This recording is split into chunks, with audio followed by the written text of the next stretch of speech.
Hello everyone, welcome back. दोस्तों, आज हम बात करेंगे बायोगैस के बारे में। तो किस तरीके से माइक्रोब्स यानी कि जो छोटे छोटे ऑर्गेनिजम्स हैं वो बायोगैस यानी कि गोबर गैस के प्रोडक्शन में हेल्प करते हैं। ठीक है, हमारा जो टॉपिक है वो है microbes in the production of biogas. Production of biogas. तो बेसिकली बायोगैस है क्या? हमने इसको गोबर गैस का नाम क्यों दिया? तो देखिए, बायोगैस एक ग्रुप ऑफ गैसेस है या मिक्सचर ऑफ गैसेस है और most of these gases are inflammable, है ना। इसीलिए ये एक बहुत ही अच्छा सोर्स ऑफ एनर्जी है जिसको यूज किया जाता है हाउस होल्ड पर्पसेस के लिए। जो भी हाउस होल्ड एक्टिविटीज हम परफॉर्म करते हैं, क्योंकि फ्यूल के लिए या फिर एनर्जी के लिए ये एक बहुत ही अच्छा सोर्स होता है। और मैंने बोला कि जो बायोगैस है it is a mixture of gases. तो इसमें कौन कौन सी गैसेस प्रेजेंट होगी? तो जब लास्ट वीडियो में हमने सीवेज ट्रीटमेंट प्लांट डिस्कस किया था तब भी मैंने आपको बताया था कि एनएरोबिक डाइजेस्टर में कुछ बैक्टीरिया प्रेजेंट होते हैं जो कि मीथेन गैस को, हाइड्रोजन सल्फाइड और CO2 गैस को प्रोड्यूस करेंगे।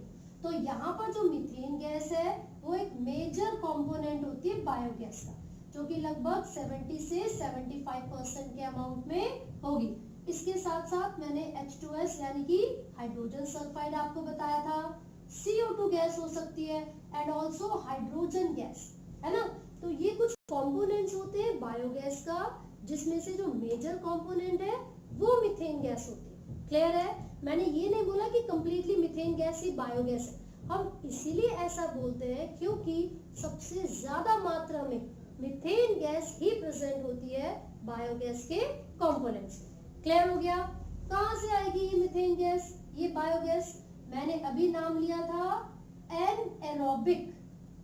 कुछ एनएरोबिक माइक्रोब्स होते हैं जो कि रिस्पॉन्सिबल है लार्ज अमाउंट में इन गैसेस को प्रोड्यूस करने के लिए। अगर आपको याद हो तो हमने फर्मेंटेशन पढ़ा था जिसमें ब्रेड और बियर की फर्मेंटेशन हो रही थी, लार्ज अमाउंट में CO2 को प्रोड्यूस किया जा रहा था। तो उसी तरीके से जैसे यीस्ट फर्मेंटेशन कर रहा था और लार्ज अमाउंट में इथेनॉल और CO2 को बना रहा था, बिल्कुल वैसे ही यहाँ पर भी कुछ एनारोबिक माइक्रोब्स होंगे, जैसे कि कलेक्टिवली हम उनको मिथेनोजेंस कहते हैं। कलेक्टिवली मिथेनोजेंस बोलेंगे। और इसी का एक एग्जांपल है मिथेनोबैक्टीरियम। मिथेनोबैक्टीरियम, ठीक है ना। तो अब ये क्या है? ये एनारोबिक बैक्टीरिया है जिसको यूज किया जाता है मीथेन गैस को प्रोड्यूस करने के लिए। अब अगला क्वेश्चन ये है कि मिलेगा वो कहां पर, है ना। तो ये कहां मिलता है? It is found in the rumen. Rumen का मतलब है this is a part of stomach. Part of stomach. तो कहां पर मिलेगा? This is found in the rumen of cattle. अब कैटल कौन होते हैं? जो भी एनिमल्स हैं जो ग्रेजर्स होते हैं, है ना, काउ बफेलो वगैरह। तो उनके रूमेन में, कैटल के रूमेन में मिलने वाला जो बैक्टीरिया है वो मिथेनोबैक्टीरियम है, या फिर हम उनको मिथेनोजेंस भी कहते हैं। अब क्वेश्चन ये है कि मिथेनोजेंस करते क्या है उनके कैटल के रूमेन में जाके? वो क्या करेंगे? जितना भी सेल्यूलोजिक कंटेंट होता है ये उसको डाइजेस्ट करेंगे, साथ ही साथ न्यूट्रिटिव वैल्यूज को इंक्रीज करवाते हैं कैटल के अंदर। तो इनका एक फंक्शन हो गया कि उनकी डाइजेशन में हेल्प करते हैं, डाइजेशन ऑफ सेल्यूलोज, राइट। और मैं आपको बता दूं कि जब उनकी बॉडी में डाइजेशन कंप्लीट हो जाएगी तो जो गोबर यानी कि जो डंग रिलीज होगा उसके अंदर लार्ज अमाउंट ऑफ या फिर लार्ज नंबर ऑफ ये जो बैक्टीरिया है मिथेनोजेंस वो प्रेजेंट होते हैं। ठीक है, so these are found in the dung of cattle. Dung of cattle. तो यही रीजन है कि बायोगैस प्लांट में जो डंग होता है, जो गाय भैंस का जो गोबर होता है, उसको यूज किया जाता है वाटर के साथ मिक्स करके एक स्लरी बनाकर, और इसी के रिजल्ट में large amount of methane gas या फिर बायोगैस को प्रोड्यूस किया जाएगा। क्लियर है? अब बायोगैस प्लांट बनेगा कैसे, उसका डायग्राम कैसे होता है? तो देखिए, यहाँ पर एक स्लरी बना के हम, स्लरी, स्लरी का मतलब क्या है? Dung and water, mixture of dung and water, ये यहाँ पर प्रेजेंट होगा and there will be an outlet और पाइप जो कि डायरेक्टली इस स्लरी को पहुंचा देता है एक डाइजेस्टर में। कहां पर पहुंचा दिया? This is the digester. मैं आपको बता दूं ये एक एनारोबिक डाइजेस्टर होगा, ठीक है। फिर यहाँ पर भी एक पाइप जैसा स्ट्रक्चर होता है, यहाँ पर ये जितना भी वेस्ट बचेगा सब स्टोर कर लिया जाएगा and then gas chamber present होगा यहाँ पर, it will be like this, clear है। और साथ ही साथ यहाँ से एक आउटलेट निकलता है जिसको हम गैस आउटलेट बोलेंगे, this is the gas outlet. यहाँ पर स्लज आ जाएगा and this is the digester जहां पर एनारोबिक बैक्टीरिया की ग्रोथ होती है। अब देखिए कैसे।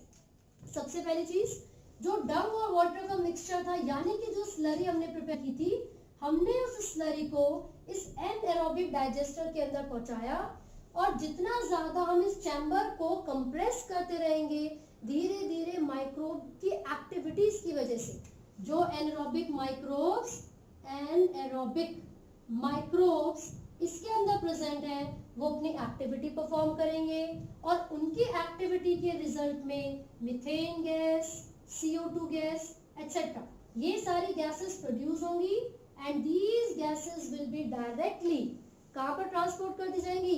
To the house of the people. ऐसा क्यों? क्योंकि मैंने बोला ये एनर्जी का एक बहुत अच्छा सोर्स है और ये इन्फ्लेमेबल गैसेस होती हैं, तो फ्यूल की तरह इनको यूज किया जाता है। क्लियर हो गया? साथ ही साथ विलेज के अंदर हमने ये बायोगैस प्लांट की बात की थी, ऐसा इसलिए क्योंकि वहां पर कैटल बहुत ज्यादा होती है, अलग अलग पर्पस के लिए यूज करते हैं, तो जो उनका गोबर है यानी कि जो उनका डंग है उसकी अमाउंट भी बहुत ज्यादा होगी। और ये जो डाइजेस्टर है लगभग 10 से 15 फीट गहरा बनता है, डीप पिट में बनाया जाता है ना। और ये जो भी एनारोबिक एक्टिविटीज चलेंगी उसी के रिजल्ट में सारे के सारे जो गैसेस है वो प्रोड्यूस हो जाती हैं। और साथ ही साथ एक बहुत इंपॉर्टेंट चीज आपको याद रखनी है, दो टर्म्स में बता रही हूँ आपको, Indian agricultural research institute IARI और दूसरा है KVIC। पहले हम ये लिख लेते हैं, इंडियन एग्रीकल्चरल रिसर्च इंस्टीट्यूट। ये क्या है? बेसिकली ये एक ऑर्गेनाइजेशन, ठीक है।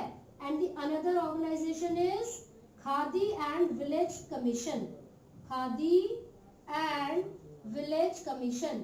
तो ये कमीशन और ये जो इंस्टीट्यूट है इन दोनों ने मिलकर स्टेप उठाया था कि बायोगैस की प्रोडक्शन को इंक्रीज किया जाएगा। और इंडिया में इन्हीं दोनों की अप्रोच की वजह से अलग अलग जगह पर बायोगैस प्लांट बनाए गए हैं और लार्ज अमाउंट में जो मीथेन गैस है या जो बायोगैस है उसको प्रोड्यूस किया गया है। सो आई होप आपको ये समझ में आया है। इन केस आपको कोई डाउट है तो आप पूछ सकते हैं and do not forget to like, share and subscribe. Thank you.